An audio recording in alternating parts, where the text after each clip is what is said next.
Hi artists! Today I want to talk to you about Jen Stark. She is an American female artist living and working in Los Angeles, California. Jen has this signature style of creating these drips overlaying on top of each other, and she uses a variety of materials in her work. Sometimes she uses paper, paint, wood, or even metal to create organic but really intricate designs. Jen started out in her career using easily accessible materials. Her process starts out by drawing the drip or shape in pencil and then going over it with paint or markers. You can tell here she's really meticulous and really careful, and her pieces take a long time to complete. For this sculpture, Jen used paper. She hand cuts every piece as it lays on top of each other, almost creating a kaleidoscope effect. Here you can see Jen taking her work to the next level. She creates massive murals on the sides of buildings with her iconic drip designs.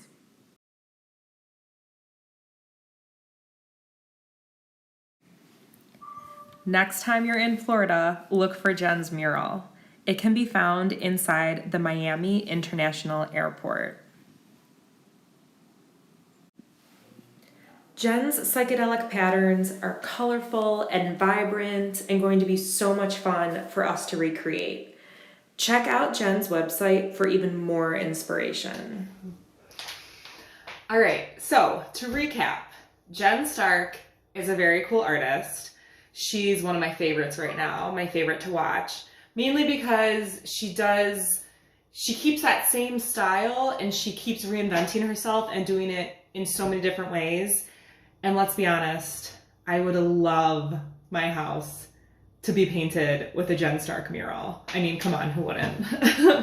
So I'm gonna do a project inspired by Jen Stark with some stuff that I have. So I'm just gonna draw right in my journal, and I'm gonna be using markers today, fun markers, but you can use anything. So we saw Jen uses cut paper, Jen uses paint, markers, anything you have. A couple years ago, when we did this project in class with sixth grade, I believe I did it with sixth grade, and we did cut paper, which was super fun.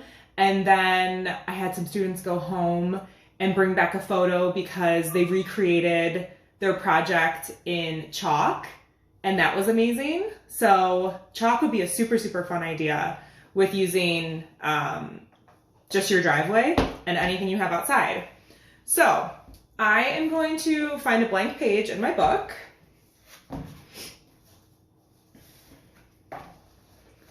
And let's see, you can start with pencil or you can start with Sharpie, pen, anything you have. I'm going to do mine in Sharpie, the thin point Sharpie, just so you can see it a little bit better. The pencil is hard to show up. But basically all you're gonna do is come up with a drip design to start. So I'm going to start with a drip at the top of my page, and I want it to be not too huge yet, on the smaller side, and I'll kind of show you what I have. So this is the first drip I'm starting with.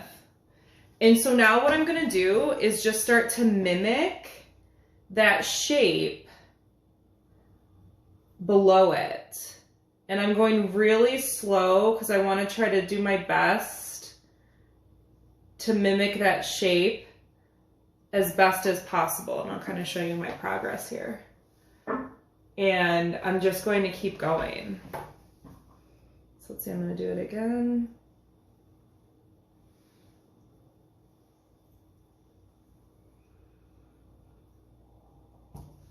And start to fill my page. Now remember that you're going to be filling these in with color. So you don't want to make them too tiny. The smaller your lines are, then the smaller the area will be in that you have to color. So I'm gonna keep going. And now actually I think what I'm gonna do, some of the ones we saw of Jen's, she changed patterns as she went, as they kind of went on top of each other. So I'm actually gonna try that. I've never done that before, but I wanna give that a try. So I'm gonna do, now I'm gonna switch up my drip a little bit. And this drip, maybe I'll use a different color pattern so I can tell that it's different.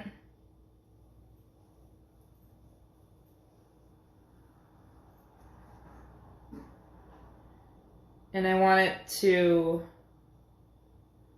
go right in line with the one above it.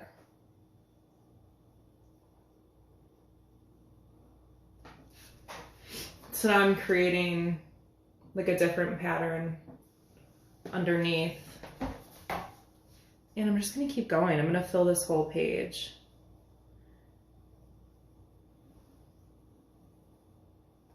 It's really kind of zen, and you just kind of get into this, mimicking the lines. I think it's really nice. This is something you can do while you're like listening to music or, you know, anything like that. All right. Let's see. And I'm just going to keep going. I'm going to keep filling my page, and then I'll check back in when we're going to add color.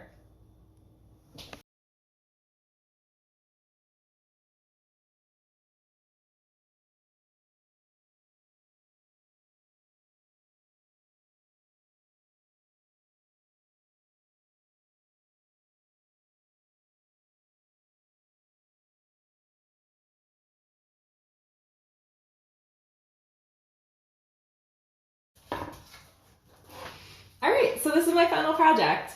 I used the, as you guys saw in the beginning, those fun like sherbet colors, and then I did a little rainbow order, and then some shades of blue and gray and black on the side.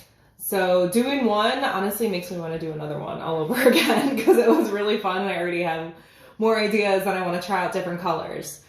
So, like I said, this project can be done with a million different materials. You could do it a ton of different ways, and I can't wait to see what you come up with.